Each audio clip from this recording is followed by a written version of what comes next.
બે ઘન પૈકી પ્રત્યેકનું ઘનફળ 125 સેમી ક્યુબ હોય તેવા બે ઘનને જોડવાથી બનતા લંબઘનનું ઘનફળ શોધો. અને આ સવાલ માર્ચ 2024 બેઝિકમાં પૂછાયો હતો. કેટલા માર્ક્સનો? 2 માર્ક્સનો. આની પછી તમને બીજો દાખલો પણ ગણાવીશ. રકમ કંઈક આ જ હશે, થોડો ઘણો બદલાવ હશે તે તમને કહીશ. બે ઘન છે તો ઘન મતલબ વાત કરો તો તમે કયો આકાર વિચારવાનો? સમઘન. ખાલી ઘન કેવો તો કયો આકાર વિચારવાનો? સમઘન. તો સમઘન કેવો આવે? આવો આવે કંઈક, એકદમ ધ્યાન નહીં. એક ચોરસ પાડ્યું, પછી વચ્ચેથી બીજું ચોરસ પાડ્યું, જે પણ ખૂણા છે તેને સમસમયના ખૂણા સાથે જોડી દેવાના. આવો સમઘન આવે. તો આવો એક સમઘન છે. તો તે સમઘન છે તો બે ઘન પૈકી પ્રત્યેકનું ઘનફળ, પ્રત્યેકનું મીન્સ કે કોઈ એકનું ઘનફળ. હવે ઘનફળ મીન્સ કે તેમાં સમાવવાની ક્ષમતા, તેમાં કશું પણ વસ્તુ સમાવવાની ક્ષમતા કેટલી છે? 125 સેમી ક્યુબ છે. તો આ બે ઘન પૈકી તો એક ઘન છે, તો એક ઘનની હું વાત કરું તો આટલું છે. ઓકે, તેમાંની હું વાત કરું તો કે સમઘનનું ઘનફળ, સમઘનનું ઘનફળ, સમઘનનું ઘનફળનું સૂત્ર શું છે ભાઈ? શું છે સૂત્ર? ચાલો પહેલાં આપણે દેખીએ 125 સેમી ક્યુબ. પહેલાં તો સમઘનનું ઘનફળ બરાબર સૂત્ર શું છે બોલો? L ક્યુબ 125 સમઘનનું ઘન માટે L નો ઘન બરાબર 125 બરાબર. કેમ કે સમઘનનું ઘનફળ સૂત્ર શું છે? L નો ઘન. સમઘનની વાત કરીએ ત્યારે પરિમાણ કેટલા આવે? 3 જ આવે. લંબાઈ. ઓકે, કેમ કે સિમ્પલ ભાષામાં દરેક બાજુ લંબાઈ બી આવે, પહોળાઈ બી આવે, ઊંચાઈ આવે, પણ દરેક બાજુ સમાન છે દરેક વસ્તુ. કેમ તો કે ચોરસ છે, ચોરસની દરેક બાજુ કેવી હોય? દરેક સાઈડ, દરેક ધાર સમાન હોય. તો L ક્યુબ બરાબર 125 માટે L બરાબર ઘનમૂળમાં અહીં તગડે 3 આવશે, 125. પાછળ 5 ના પડતી. હા ચાલો, માટે L બરાબર કેટલું આવ્યું? પાછળે 5. મતલબ તું આને આવું કરે છે ને કંઈક, હે ને? આવું ખબર નહીં શું કરે છે, આવું નહીં પાડતી તું. 125 કેટલું આવ્યું? 5. પણ એકમ કયો આવશે? સેન્ટીમીટર. આટલું સમજ પડી, મગજમાં ઉતરું. ઓકે, હવે ધ્યાન નહીં. હવે આપણે કીધું જોડવાથી બનતા લંબઘનનું ઘનફળ શોધો. આટલું જો અહીંથી એક અડધો દાખલો પૂરો થયો.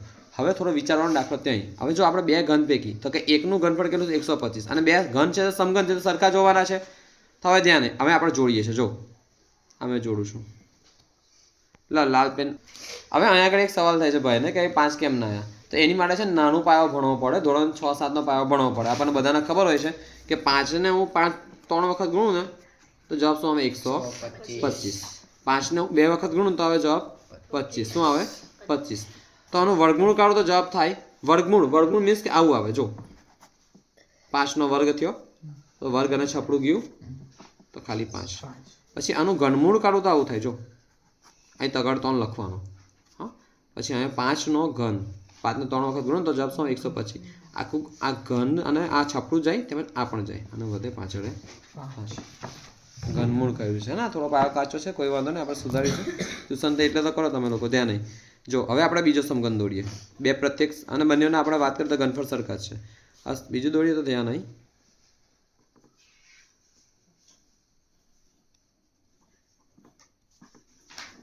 જો હવે આ કયો આકાર બને છે? હવે આ સમઘન દેખાય છે આપણને, તો કયો આકાર બને છે? લંબઘન. કયો બને છે? લંબઘન. કયો આકાર બને છે? લંબઘન. કયો આકાર બને છે? લંબઘન. વિચારો કે આપણે આ સમઘનમાં, જો ફક્ત આ બ્લુ વાળા સમઘનમાં દેખજો, આ એની લંબાઈ થશે, આ લંબાઈ થશે, હે ને? આ એની શું થશે? આ એની શું થશે? ઊંચાઈ. ઊભો રાખ્યો છે ત્યારે આ એની શું થશે? પહોળાઈ. શું થશે? પહોળાઈ. હવે તે રીતે હવે આ સમઘન પણ સરખા જ છે ને માપના, તો આ એની શું થશે? લંબાઈ. આ એની શું થશે? પહોળાઈ. આ એની શું થશે? ઊંચાઈ. શું થશે? ઊંચાઈ.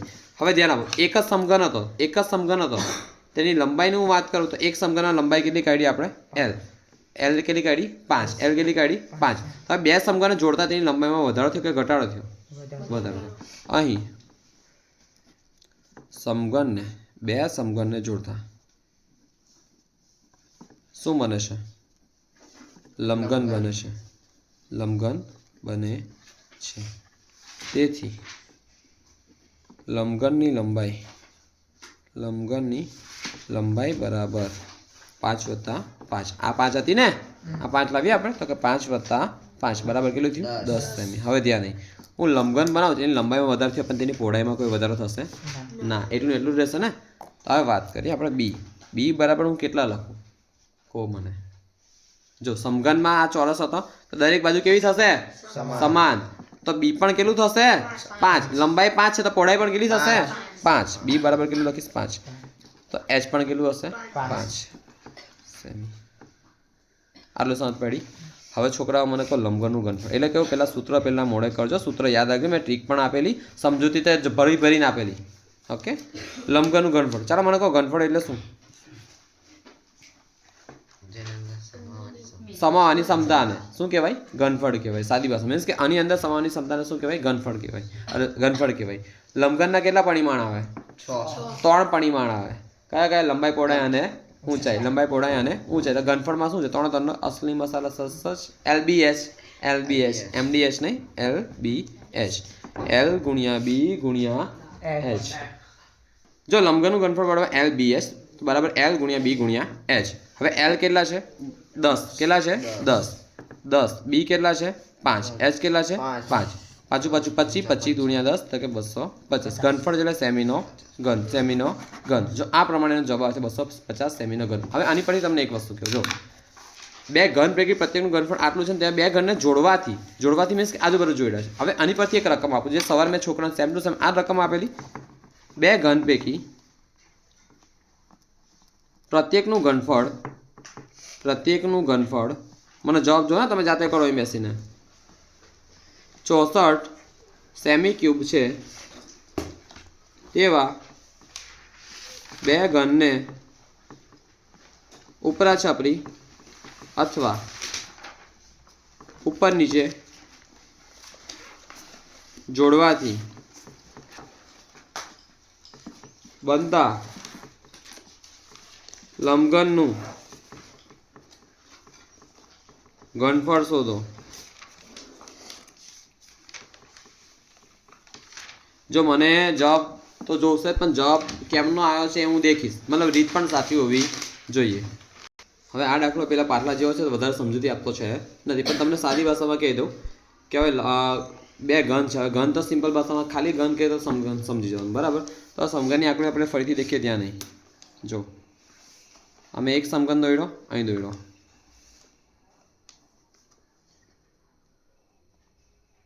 હવે એમાં કરવાનું શું છે?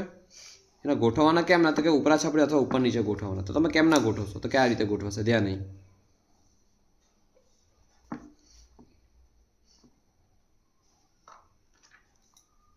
કંઈ ખબર પડે મેં શું કર્યું? સામાં વધારો થયો? તેની ઊંચાઈમાં વધારો. તમે છોકરાઓ તમે કરો શું? જવાબ તો તમારે સાચો આવે, પણ કદાચ જો કોઈ શિક્ષક એવો હોય કે તમારા રીત દેખતો હોય તો રીતના માર્ક તમારે કાપી નાખે. તો સિમ્પલ ભાષામાં ઊંચાઈમાં વધારો થયો તો આપણે ઊંચાઈમાં એસમાં વધારો કરવાનો, બરાબર. લંબાઈમાં આની બેઠું ના કરતા કે તમે લંબાઈમાં વધારો કરી દો. તો આપણે ગણીએ દાખલો. તો અહીં સમઘનનું ઘનફળ બરાબર 64 સેમીનો ક્યુબ આપ્યો છે. ઓકે, માટે સમઘનનું ઘનફળનું સૂત્ર શું છે? L નો ક્યુબ બરાબર 64. માટે L બરાબર 64 ઘનમૂળમાં 64 તો કિલો આવશે 4 × 4. L બરાબર કિલો 4 સેન્ટીમીટર. હવે બે ઘનને ઉપર નીચે જોડતા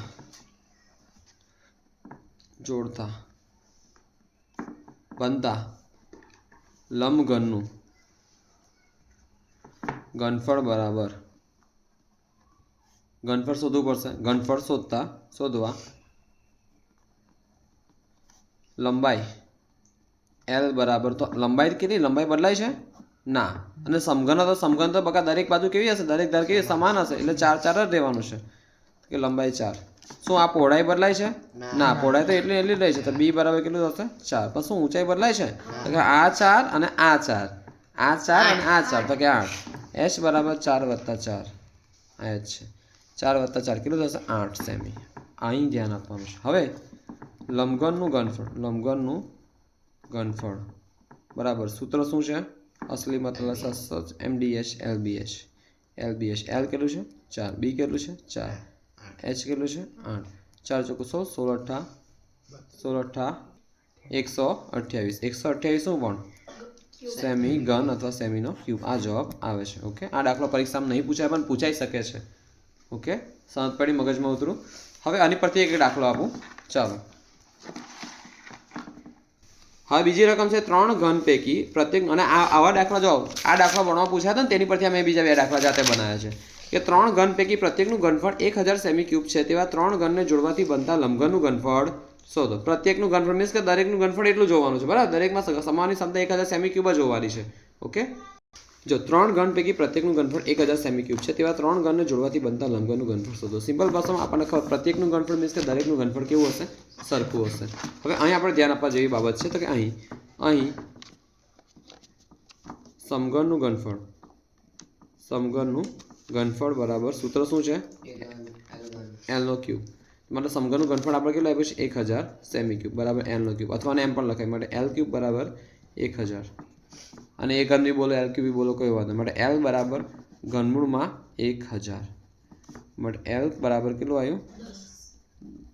10 ક્યુબ. કેટલું આવ્યું? 10. આ કેન્સલ થઈ ગયા. 10 પર શું? સેન્ટીમીટર. હવે 3 ને તમે જોડો છો લા, તો જોડવાથી તમે દેખજો, મેં આસ્તે દોરું છું.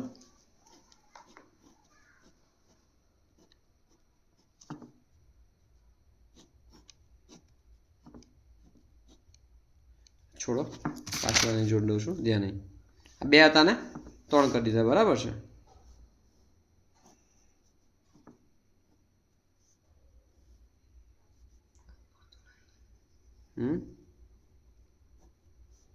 મને આકૃતિમાં પેન્ડિંગ આ સિમ્પલ ભાષામાં ભલે થાય નહીં થાય, ઓકે, કોઈ વાંધો નહીં. ફરીથી દોરવું હું ટ્રાય કરું. ચાલો,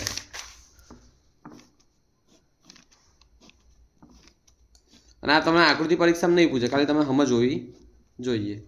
જો અહીં પણ લોચો વાગે છે મારો. થઈ જાય, કેમ આવું કરે છે? આકૃતિ પરીક્ષામાં પૂછાય નહીં, જસ્ટ સમજ માટે હોવી જોઈએ.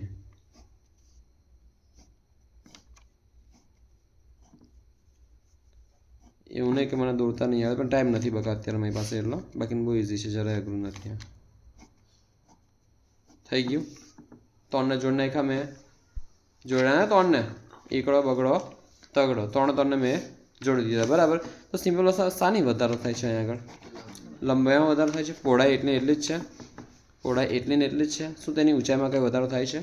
ના. ઓકે, તો સિમ્પલ ભાષામાં અહીં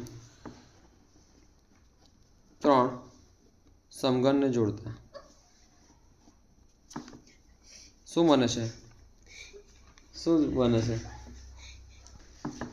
જો લંબઘનનું ઘનફળ, લંબઘનનું પેલા આપણે લંબાઈ પણ ઊંચાઈ લખવાની, તો એલ બરાબર બી બરાબર એચ. હવે એલ બરાબર બી બરાબર એચ કેટલા છે? જો બી તો એલ બી કેટલા રહેવાના છે? 10 જ રહેવાના છે, કેમ કે સમઘન હતું. સમઘનનું પહેલાં સમઘનની આપણે વાત કરીએ તો પહોળાઈ કેટલી છે? આ 10. આ કેટલી છે? 10. આ કેટલી છે? 10. આ કેટલી છે? 10 સેમી. હવે ઊંચાઈ કેટલી રહેવાની છે? ઊંચાઈ પણ 10 રહેવાની છે, કે સમાન છે ને દરેક જગ્યાએ. ઓકે, ઊંચાઈ પણ કેટલી રહેશે? 10 સેમી રહેશે. પણ એની લંબાઈમાં શું થશે? 3 જોયા એટલે 3 10 વત્તા 10 કેટલી થશે? 30 પણ શું? સેમી. હવે સિમ્પલ ભાષામાં લખવાનું, લંબઘનનું ઘનફળ બરાબર એલ બી એચ, અને 30 ગુણ્યા 10 તમે આખું લખી કાઢજો, બરાબર છે. 30 દાન 300, 300 દાન 3000, પણ શું? Semi cube. લંબઘનનું ઘનફળ બરાબર એલ બી એચ. ઓકે, તો આવી રીતે જવાબ આવે છે. આવી રીતે તમારું આજનું થયું.